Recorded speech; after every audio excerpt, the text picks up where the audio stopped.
Bismillahirrahmanirrahim. Assalamualaikum warahmatullahi wabarakatuh. Waalaikumsalam warahmatullahi wabarakatuh. Innal hamdalillah nahmaduhu wa nasta'inuhu wa nastaghfiruh wa na'udzu billahi min shururi anfusina wa min sayyiati a'malina.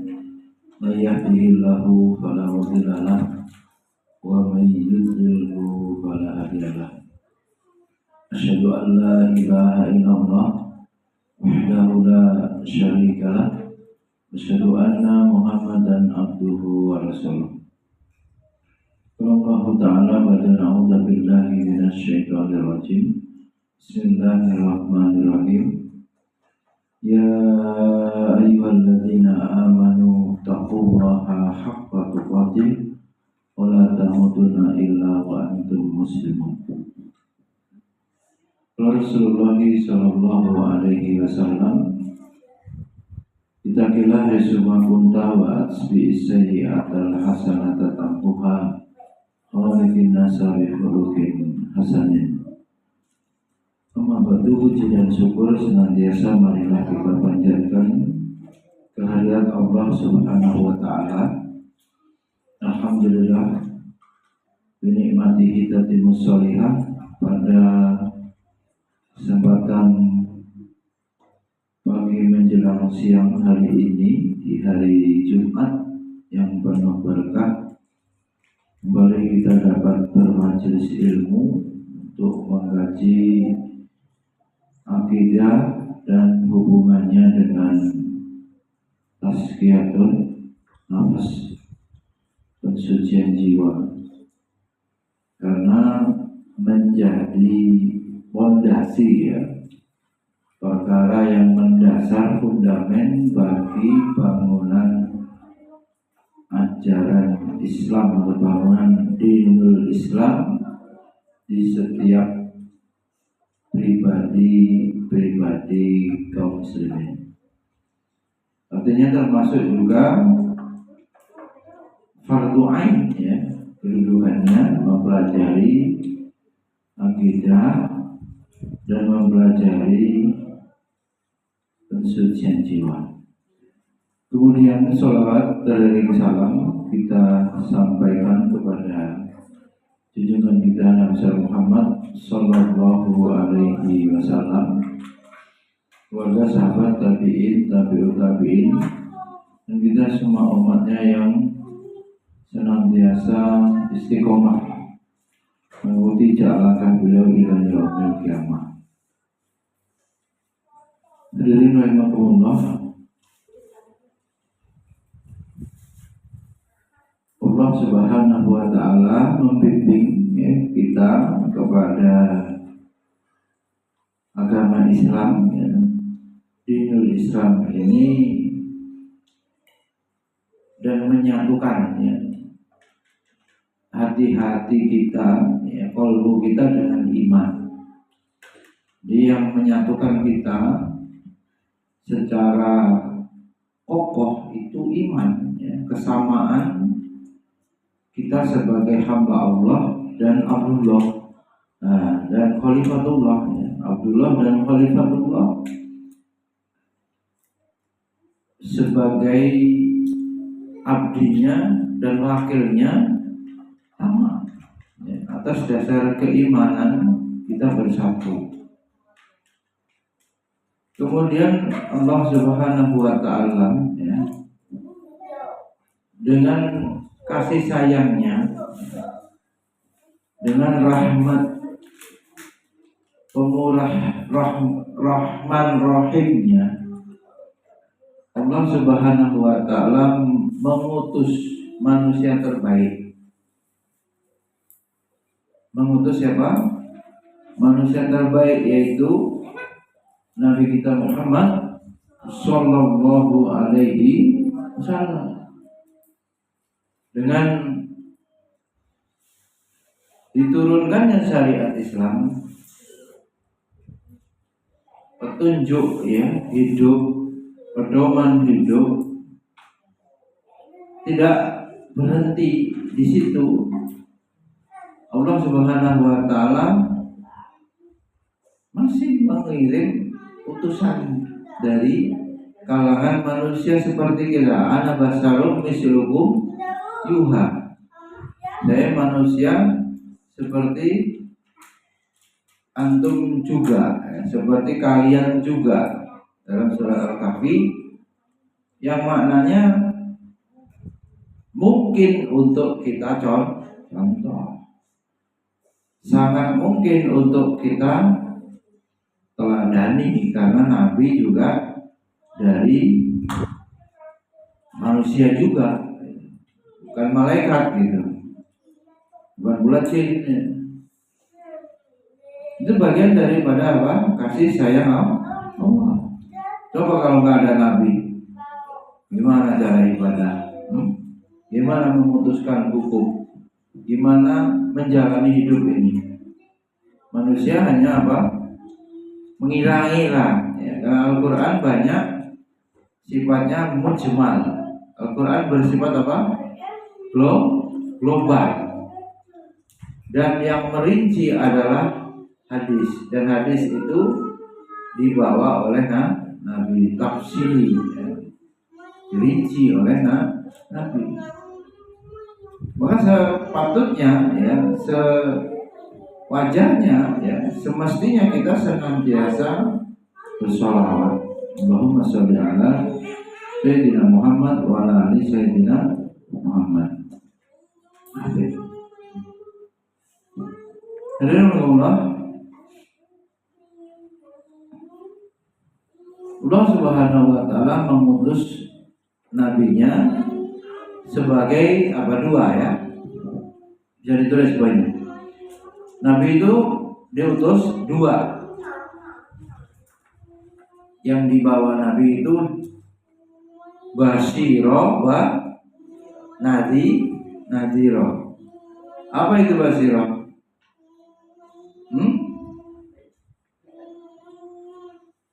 Basyiro apa? Kabar gembira. Nadhiro peringatan.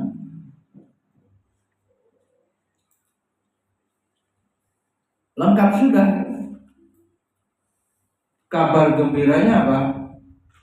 Nanti akan ada hari pembalasan, hari apa?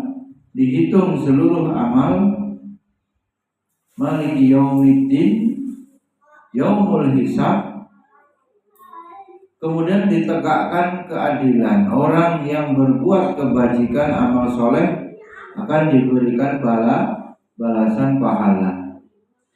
Dan orang-orang yang zalim berbuat maksiat dan dosa akan diberikan hukuman sesuai dengan apa yang dilakukan selama hidup di dunia. Sehingga kabar gembira itu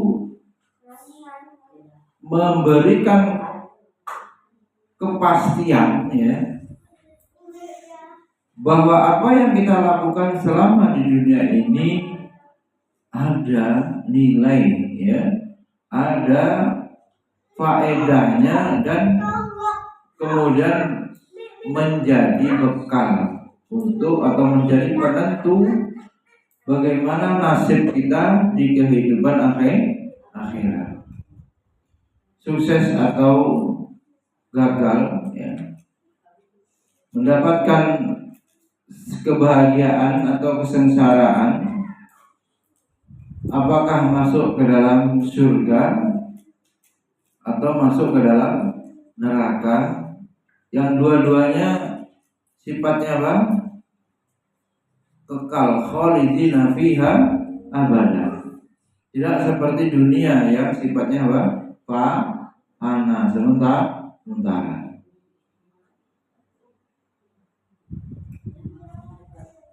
Keseimbangan, ya, berita gembira itu membuat manusia menjadi stabil, ya. Kita bayangkan kalau amal-amal itu nggak ada hitungannya. Pasti manusia sulit ya, tidak mau bahkan mengerjakan kebajikan. Dan kita bayangkan kehidupan ini seperti apa? Seperti rimba nanti. Seperti manusia ada seperti kehidupan hewani, nggak ada orang yang baik, nggak ada orang yang soleh, nggak ada orang yang melakukan amal-amal kebajikan. Di dunia ini isinya rimba ya. Ya orang nggak ada bertanggung jawab, basing-basing ya hidupnya. Maka kemudian agar manusia bisa patuh tunduk, Allah kemudian memberikan peringatan. Nazir. Apa itu? Diingatkan manusia diciptakan untuk tujuan mulia ibadah, dan diingatkan manusia bahwa akan ada hari pertanggungjawaban yang bila mana kehidupan di dunia diisi dengan perbuatan dosa akan diazab. Inna azabila syadid. Sungguhnya azabku, kata Allah, sangat keras. Ini basira wa nadhira, menyampaikan kabar gembira, dengannya kita senang dan semangat beramal soleh. Nadhira, dengannya kita menjadi tahu kita selamat dari berbuat dosa, selamat dari perbuatan maksiat. Ya, kasih tahu ya, diberi peringatan. Fadzakir tanfa'u dzikra lil mu'minin, dalam sebuah ayat Allah tegaskan beri peringatan karena peringatan itu bermanfaat bagi orang yang beriman. Maka termasuk pada kesempatan pekanan ini kita tawasau bil haq wa tawasau bis sabr sebagai sebuah amal istiqomah ya, amal yang rutin ya. Tawasau bil haq wa tawasau bis sabr bagian daripada kebutuhan ya. Kita hadir di majelis ilmu ya untuk mendengarkan ayat-ayat Allah dan hadis-hadis Rasul yang itu berisi memupuk ya keimanan kita, meningkatkan ketakwaan kita, dan diharapkan dapat memandu ibadah dan melahirkan akhlak mulia dalam kehidupan sehari-hari. Hadirin Allah Subhanahu wa taala, Rabb kita itu menciptakan kita manusia dalam kedudukan yang mulia. Laqad khalaqnal insana fi ahsani taqwim ya. Sungguh kami telah ciptakan manusia itu sebaik-baik ciptaan.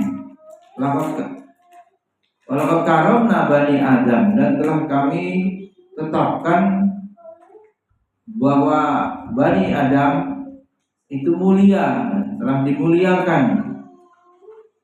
Jadi makhluk Allah ini banyak, dan dari yang banyak itu ada satu makhluk yang bernama manusia, dan itu kita kedudukan dalam pandangan Allah paling mulia. Jadi Allah yang memuliakan manusia dari makhluknya yang lain. Dia Allah Subhanahu wa taala memberi manusia berbagai peran ya, kedudukan, karakter. Allah juga menganugerahkan berbagai nikmat ya untuk manusia ini. Bahkan kalau dipikir, kita tafakur secara mendalam, sebagai contoh, Allah menciptakan rumput. Nah, rumput untuk apa? Rumput tumbuh. Dimakan apa nanti kalau sudah besar? Diambil oleh apa? oleh peternak kan rumputnya untuk kasih makan hewan ternaknya. Apa itu? Bisa kambing, bisa sapi, bisa kerbau. Akhirnya sapinya besar. Nah, terus yang menikmati siapa? Kalau sudah besar, disembelih jadi bakso, jadi sate, jadi gulai ya. Batata jadinya siapa itu yang memperoleh menikmatinya ini? Manusia. Padahal Allah ciptakan apa? Rumput. Maka kalau dipikir secara mendalam, semua itu hampir semuanya untuk manusia. Untuk apa? Untuk diberikan kepada manusia manfaatnya. Enggak ada yang ya misalnya hewan-hewan itu apakah dia memerlukan stok makanan yang banyak? Kan tidak. Apakah hewan-hewan itu berbahagia? Ya, Nabila, sapi itu berbahagia pakai kalung emas. Misalnya dikasih emas, sapi lapar dikasih emas batangan atau berlian sama rumput, mana yang diambil? Ya rumput. Dan dia tidak tahu, tidak berakal ini. Oleh karenanya kita bersyukur ya kepada Allah Subhanahu wa taala, wa in ta'udzu nikmatallah la tuhsuha. Jika kalian mencoba menghitung nikmat-nikmat yang Allah berikan, niscaya tidak sanggup menghinggakannya, enggak bisa menghitung ya. Kemudian Allah Subhanahu wa taala menundukkan berbagai makhluk tadi itu. Bahkan nyamuk ya, itu gimana ya? Allah menciptakan nyamuk dalam surah Al-Baqarah, nyamuk ba'udoh ya. Permisalan nyamuk itu dikira hanya merugikan manusia atau memberikan manfaat. Pada bagian tertentu ada orang yang memperoleh manfaat dari nyamuk. Ada tidak? Coba. Udara di kamar, di ruangan itu supaya nyamuk tidak masuk, lubang anginnya itu diapakan? Dikawat kan? Kawatnya dibuat sama siapa? Pabrik kan? Pabriknya ada yang bekerja. Iya, yang bekerja dapat duit. Dapat duit untuk penghidupannya. Yang dagang dapat uang enggak? Dari kawat nyamuknya itu. Dapat. Itu kawatnya nyamuk. Yang berhubungan dengan nyamuk apa lagi? Obatnya nyamuk. Ada bakar, ada apa ini yang oles, lotion. Pabriknya ada pasti, dan itu semuanya sebabnya apa? Allah menciptakannya. Maka tidak ada Rabbana ma khalaqta hadza batila, tidak ada satupun yang Allah ciptakan di dunia ini, di muka bumi ini yang sia-sia. Rabbana ma khalaqta hadza batila subhanaka faqina adzabannar.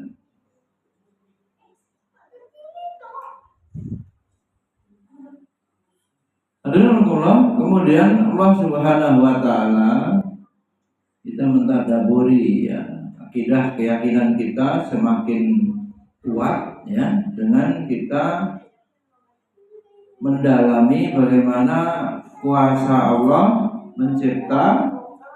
Allah Subhanahu wa taala menganugerahkan akal. Akal. Dengan akal ini kemudian manusia mampu berpikir, mampu membedakan mana yang benar, mana yang salah, mana yang hak, mana yang batil, ya, mana yang halal, mana yang haram. Ini manusia jadi bisa.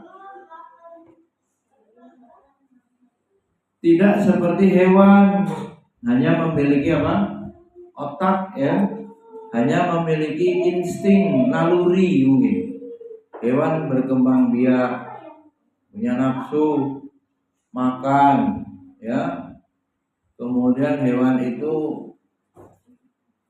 membuat rumah, kalau dilepasnya burung, hewan-hewan itu bisa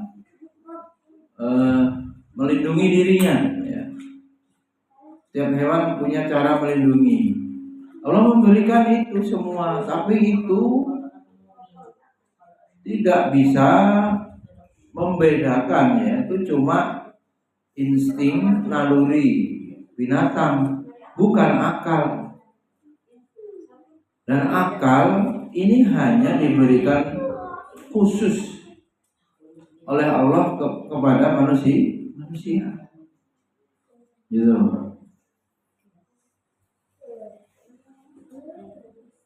Akal yang Allah bekali plus fungsi berpikir, ya. Fungsinya berpikir dan potensi fisik agar mampu memakmurkan bumi dengan amal soleh. Kemudian juga secara jasmani badan, ya. Coba Zahid sudah umur berapa? Sudah habis berapa sendal sepatu? Sendal itu jalan. Sudah habis berapa? Tapi telapak kakimu habis atau masih sama? Masih sama. Sandal kita sudah habis puluhan sejak lahir, ya. Sejak berapa tahun pakai sandal. Tapi telapak kaki kita tidak pernah habis.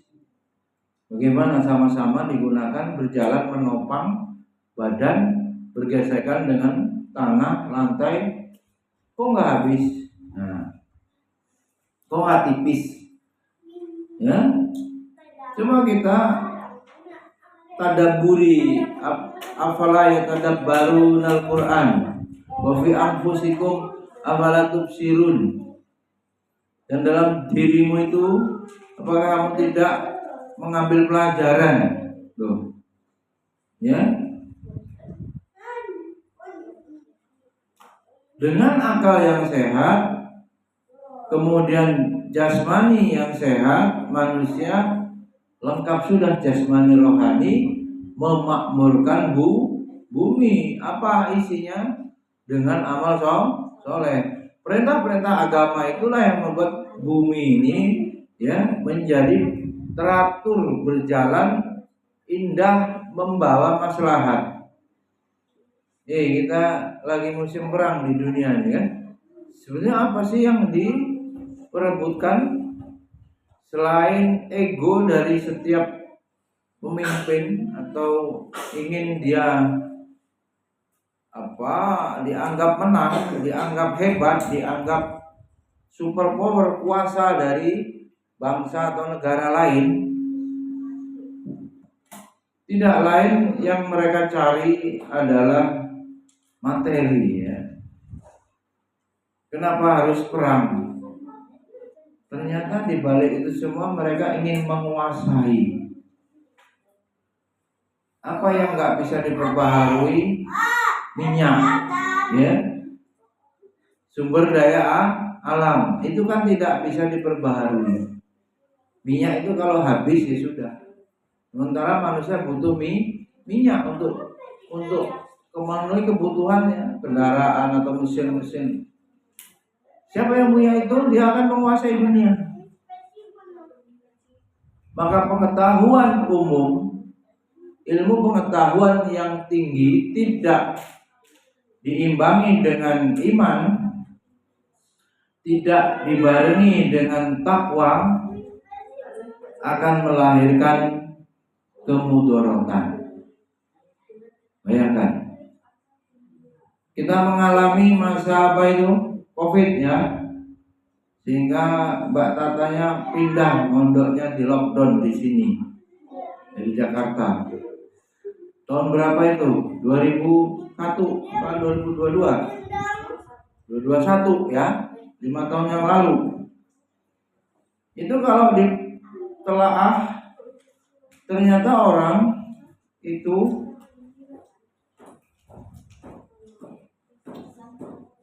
ingin bisnis, coba bisnis vaksin, coba.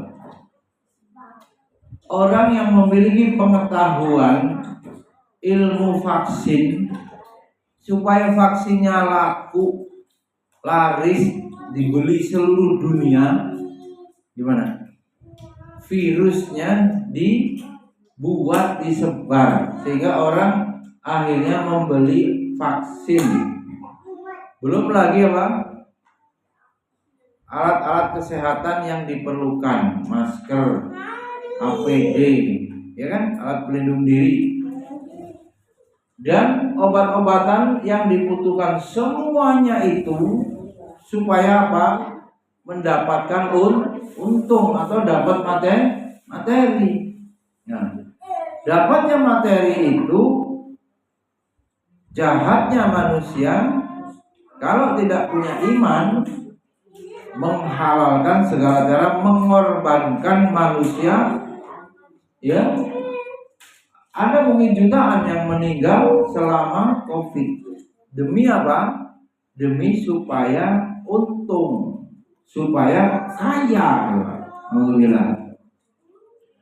Seperti itu gambaran manusia, ya, faktanya yang kita sudah alami saat COVID, ya. Kita kemudian mendapatkan penjelasan betapa serakahnya manusia, rakusnya manusia ingin menguasai dunia. Maka dalam agama kita manusia diberikan akal, kemudian berfungsi akal itu untuk berpikir, kemudian diturunkan syariat Islam, plus juga dikirim Rasul untuk mengajarkan agama Islam, syariat itu, supaya manusia bisa memakmurkan bumi dan dengan beramal soleh. Jadi kehidupan ini bisa berjalan dengan baik, keteraturan, damai, sejahtera, sentosa. Bila dibimbing, bila dipandu dengan wahyu, dengan agama ini. Dan Allah Subhanahu wa Ta'ala dengan hikmahnya juga menjadikan jiwa manusia itu menerima arahan.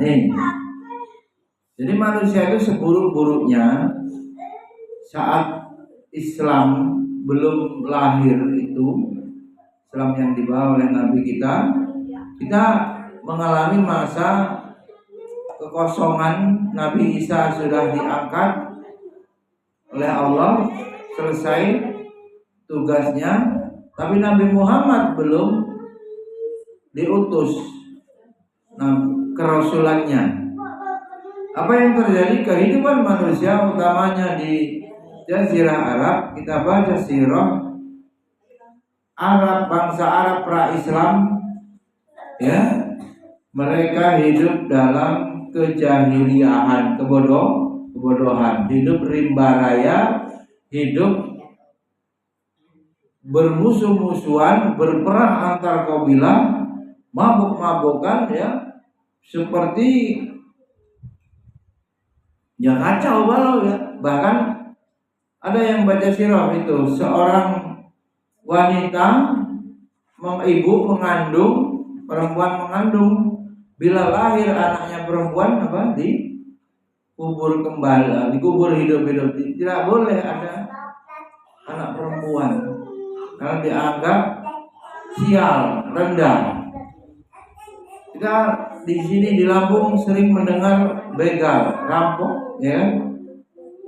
Apa ini bajing loncat di jalan-jalan. Ya. Kita juga bisa membayangkan seperti itu, bahkan lebih sadis, lebih mengerikan lagi saat zaman pra-Islam, jahiliyah itu, ya, terjadi peperangan, terjadi perampokan, pemerkosaan, hal-hal kriminal yang merajalela. Sebab apa? Tidak memiliki panduan. Nabi Isa sudah berakhir, ajarannya semakin pudar, sedikit yang berpegang teguh. Nabi Muhammad belum putus. Itu fatrah, masa kekosongan, ya. Dan bila itu kemudian kita cermati sekarang ini, kalau dakwah meredup, ya, amar ma'ruf nahi mungkar ini tidak berjalan, maka di daerah itu sama seperti zaman jahiliyah, ya, modern zamannya, tapi perilakunya, karakter perbuatan orang-orangnya adalah mengamalkan perilaku karakter orang jahiliyah yang sama tadi.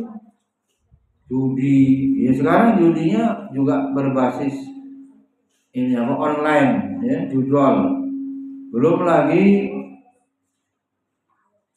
Homer ini memabukkan, ternyata berkembang, berubah menjadi apa? Minum-minuman keras, narkoba. Dari minum-minuman keras yang memabukkan berubah namanya, pil ekstasi, narkoba, apa ini, sabu-sabu.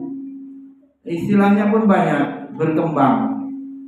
Tapi hukumnya sama karena memabukkan sehingga haram. Kullu muskirin haram. Setiap yang memabukkan itu menjadi haram dalam kaidahnya. Berarti apa? Zaman sekarang ini bisa jadi bisa lebih parah, ya, dari bentuk penyimpangannya jika dibandingkan dengan zaman pra-Islam dulu. Nah, dulu tentu tidak ada narkoba, sekarang ada, gitu. Ya, belum lagi penyimpangan, perzinahan, pacaran anak-anak kecil, ya. Belum lagi boti, coba. Tambah parah lagi LGBT, coba. Orang-orang kaum Sodom, orang-orang lesbian, orang-orang biseksual, transgender, bencong-bencong, waria. Coba, Mil, mana sini? Kaum Sodom terus meningkat jumlahnya, dan berbagai bentuk penyimpangan-penyimpangan lainnya.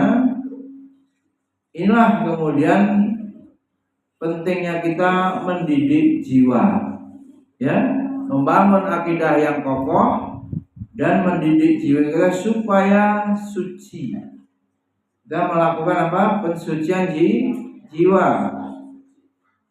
Allah Subhanahu wa taala menetapkan manusia itu yang rusak, ya. Bisa nggak dirubah itu, Mbak Tata? Bisa nggak orang yang jahat, ya, ahli maksiat, pendosa, preman itu bisa berubah? Bisa, karena memang Allah Subhanahu wa taala menetapkan hatinya itu, karakter hati manusia itu bisa menerima kebenaran. Jadi nggak usah pesimis, ya, kecil hati, apa bisa dirubah? Bisa, buktinya Rasulullah, ya, selama 13 tahun merubah, ya, bangsa Arab jahiliyah itu menjadi berperadaban Islam, ya, beradab, ya, berakhlak, ya. Maka kita sebagai guru, dai, ustadz tidak usah pesimis. Yang penting kita terus berdakwah, mentarbiyah umat, mendidik umat.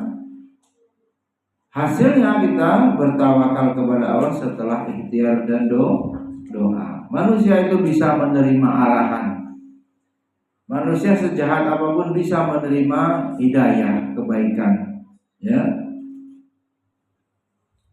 Dan terjadi pula sebaliknya, ya, untuk kemudian kita ikat nikmat hidayah itu, kita tahu bahwa hidayah itu bisa berakhir. Tuh, ada mantan apa?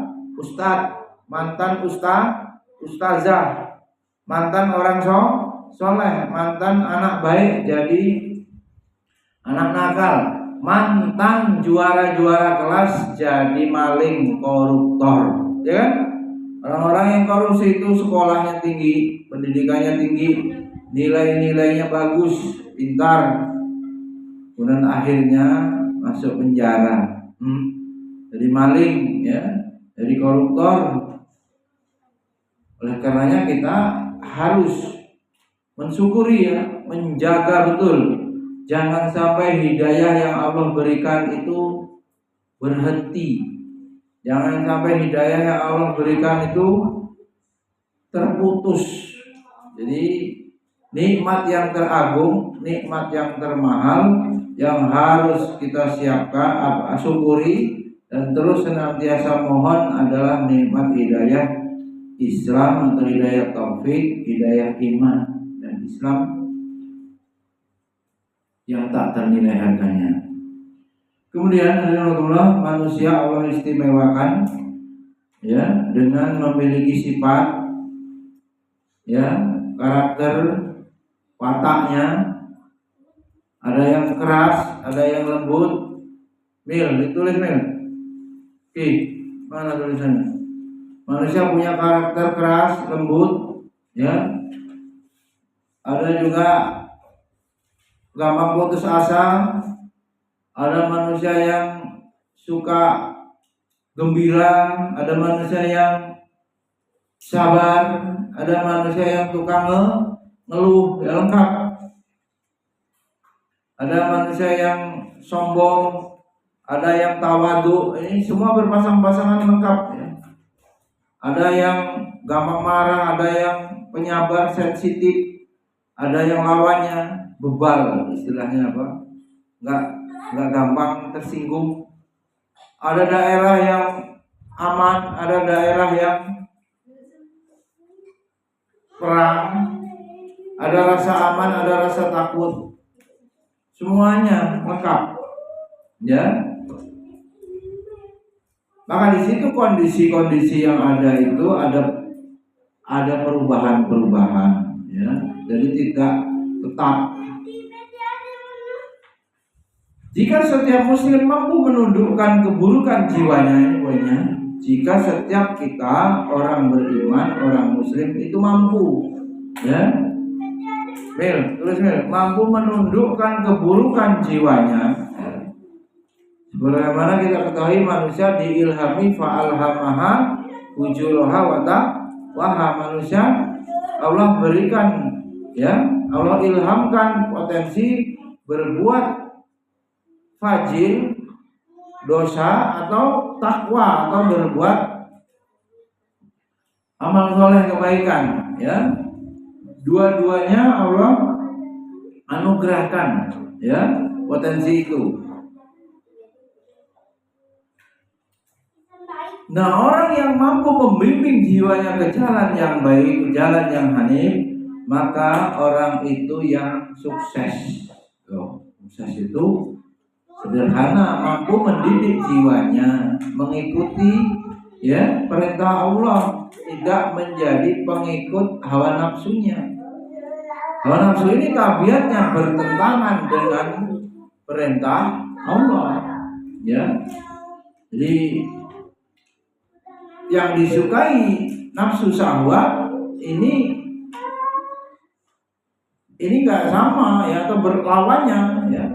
Yang Allah ridhoi ya, yang Allah meletakkan ridhonya di situ ya, itu tidak disukai oleh manusia, oleh hawa nafsu.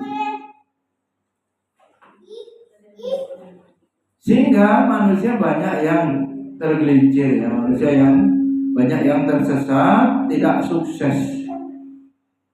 Kalau ringkasnya lagi, bagaimana hidup ini muara kesuksesannya adalah menggapai mardotillah atau memperoleh ridho dari Allah Subhanahu wa Ta'ala. Bagaimana memperoleh status atau kedudukan diridhoi Allah, radhiyallahu anhum wa radu an.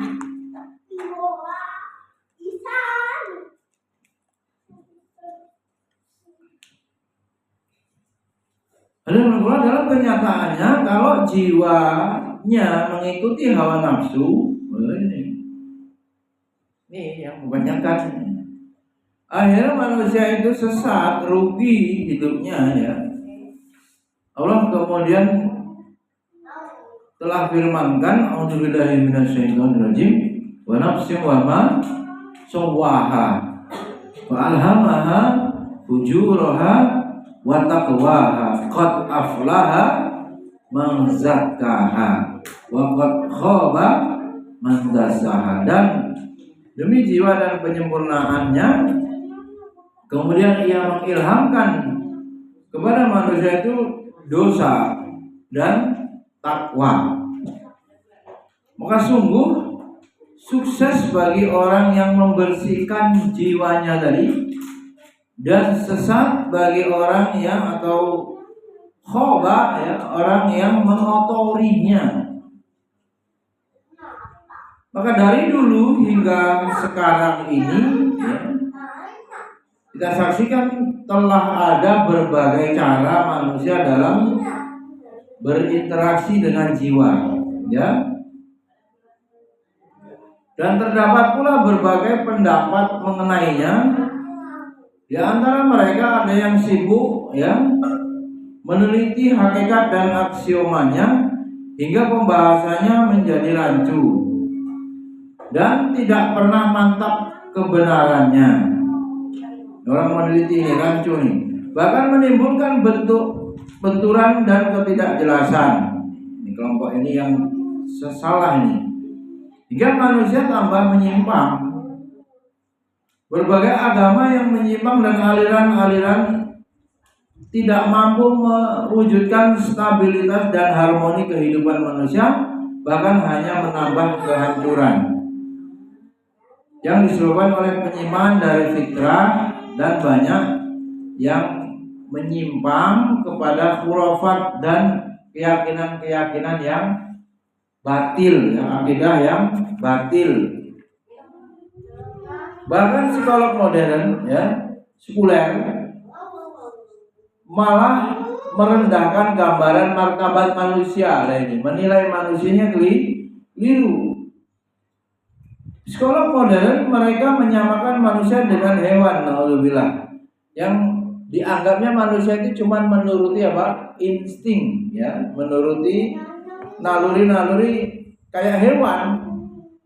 Jadi kalau manusia itu melakukan aktivitas bekerja, mencari nafkah, dalam perspektif barat ini dianggap seperti hewan yang memenuhi kebutuhan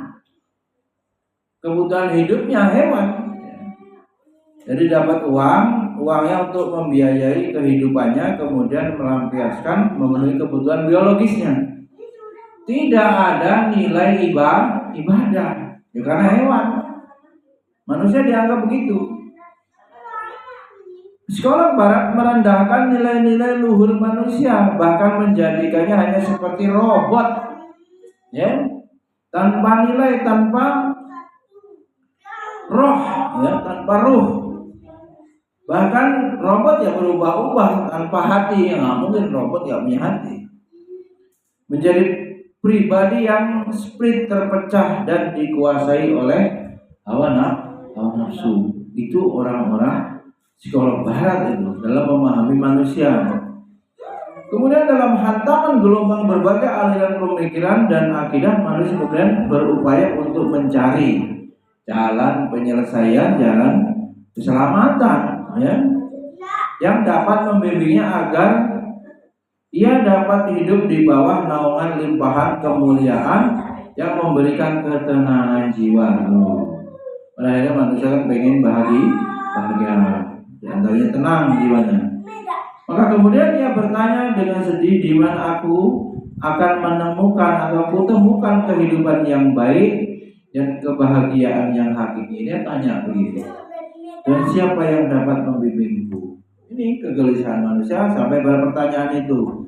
Andai ia mau mengikuti seruan fitrahnya, ini kalau mau mengikuti Islam, maka ia akan tahu bahwa awal langkahnya, ya, Allah Subhanahu wa taala yang menciptakan manusia dan memuliakannya tidak akan meninggalkannya berada di dalam kehidupan yang menyimpang tadi itu. Nggak mungkin dibiarkan. Dari itu awal-awal disampaikan Allah menurunkan wahyu syariatnya dan mengirim rasul. Maka dia kalau mengikuti petunjuk akan mendapatkan ketenangan, selamat dari jalan yang sesat, demi kesuksesan hidup di dunia dan akhirat. Jadi kita tidak hanya mengejar obsesi kita, ambisi kita sekedar sukses dunia, tapi lebih jauh dari itu kita mengupayakan sukses akhirat, itu yang paling dituju. Maka semakin bertambahnya tingkat ketaatannya kepada Allah, semakin taat orang itu, dia akan merespon perintah-perintah Allah. Berarti semakin besar ia dapat mewujudkan nilai imannya, suci jiwanya, takwanya tinggi, yang akan meningkatkan derajatnya kepada peringkat ihsan, orang-orang yang terbaik, yang merupakan tingkat agama yang tertinggi. Yang kita tahu bahwa tingkatan beragama yang paling rendah Islam, kemudian iman, barulah ihsan. Dalam keadaan ihsan ini, kualitas keimanannya tinggi, kemudian hati jiwanya bersih, suci jiwanya. Dari sini nampak urgensi, bagaimana pentingnya kita mempelajari pensucian jiwa, sekaligus berhubungan atau terkait dengan masalah akidah. Alhamdulillah. Maka manusia perlu mendapatkan bimbingan, poinnya, Kita semua perlu memperoleh bimbingan, atau sebagai dai kita harus membimbing manusia, mengajak manusia agar mereka benar-benar kembali kepada tatanan hidup minhajul hayah Islam, dan kebutuhan yang mendesak untuk menampilkan cara pensucian jiwa yang benar, berdasarkan Al-Quran dan Sunnah. Maka kita akan melakukan pembelajaran pensucian jiwa itu. Kita mulai lagi, memberikan penguatan kalau sudah pernah mendengar kajian ini, dan sekaligus meneguhkan, sebab apa? Iman atau pengetahuan itu bisa menurun, bisa seperti baju, bisa lapuk, bisa kualitasnya semakin rendah. Oleh karena perlu dicas, perlu diingatkan kembali, perlu diperbaharui. Yujaddidu imanakum, kata, perbaharulah imanmu, perkuat lagi, pemahamanmu, dicas, Maka kesempatan taklim kita coba mulai lagi kita kaji pensucian jiwa. Alhamdulillah. Apa itu pensucian atau tazkiyah? Dalam bahasa Arab berasal dari kata zaka, berasal mil, zaka, artinya suci, sehingga tazkiyah berarti tumbuh, suci dan berkah. Ini juga ada hubungannya dengan zakat, Zakat disebut demikian karena kembali pada berkah. Jadi orang yang mengeluarkan zakat itu memperoleh keberkahan, atau menyucikan jiwa, membersihkan dari kikir, suh. Kikir ini penyakit, Nabila. Kok ngasih es, katanya enggak jadi, belum jadi. Rupanya bawa, Kalau kikir itu membawa penyakit, kebinasaan bahkan. Sebab tidak ada harta yang hakiki itu kecuali yang 3 saja.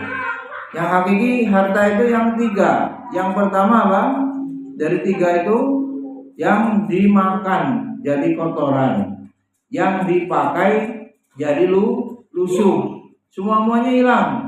Dan yang abadi apa? Yang disedekahkan atau yang diinfakkan itu yang kekal di bawah es krim umai apa umangnya sampai ke akhirat, gitu kan? Itu yang kemudian ikut dengan kita sebagai orang yang berinfak atau beramal. Lawannya dari kikir lagi. Kemudian zakat terbentuk dari dua kata, benda yang merupakan perpaduan antara yang dikeluarkan mukhrajun dan perbuatan fi'lun. Maka secara khusus berarti harta yang dibayarkan untuk zakat secara maknawi ia berarti penyucian. Walladzina hum lizzakati fa'ilun. Dan orang-orang yang membayar zakatnya. Zakat di sini memiliki dua lapis makna sekaligus, yaitu menyucikan harta dan menyucikan jiwa. Hartanya dibersihkan supaya dikonsumsi halal, karena ada hak fakir miskin, ya sesuai hitungan nisab, haul dan nisabnya.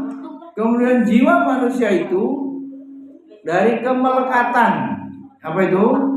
Yang menghalangi sucinya jiwa itu biasanya harta atau dunia secara umum dan isinya kenikmatan kemewahan yang itu menghalangi jiwa manusia, yang menghijab sehingga dia tidak bisa sampai kepada Allah, terhalang oleh harta itu. Maka di sini disucikannya dengan mengeluarkan zakat. Qad aflaha man zakaha wa qad khaba man dassaha. Sungguh beruntunglah orang-orang yang menyucikan jiwa itu, dan rugilah orang-orang yang mengotorinya. Tadi berpulang makna asli dari tasdiyah atau ikhwa ya, adalah ikhwa ya. Tasdiyah itu ikhwa, al-ikhwa yang berarti menyembunyikan atau menguburkan. Yadusuhu fi turab, atau kau akan menguburkan ke dalam tanah, dalam surat An-Nahl. Maka orang yang bermaksiat itu menyembunyikan jiwanya dalam kemaksiatan dan merendahkannya. Az-Zujat berkata, arti dari mengotorinya dasaha itu, khobaman dasaha, itu maknanya menjadikan lemah, menjadikan hina dan rendah. Kemudian Ibnu Qutaibah mengatakan maksud mengotorinya dasaha adalah menenggelamkannya ke dalam dosa dan maksiat. Az-zakah berasal dari makna tambahan pada kebaikan, dan kebaikan tidak akan tumbuh kecuali dengan meninggalkan keburukan. Gak akan bisa bareng-bareng itu. Jadi harus ditinggalkan keburukan sehingga kemudian kebaikannya tumbuh. Diperhatikan Mbak Tata, jangan main HP terus. Santrinya dicek catatannya. Ini anak nih, Kamil. Udah mau selesai, apa catatannya? Kalau nggak ada, dihukum ya. Turun ulang lagi tulis. Main terus. Udah mau selesai, coba.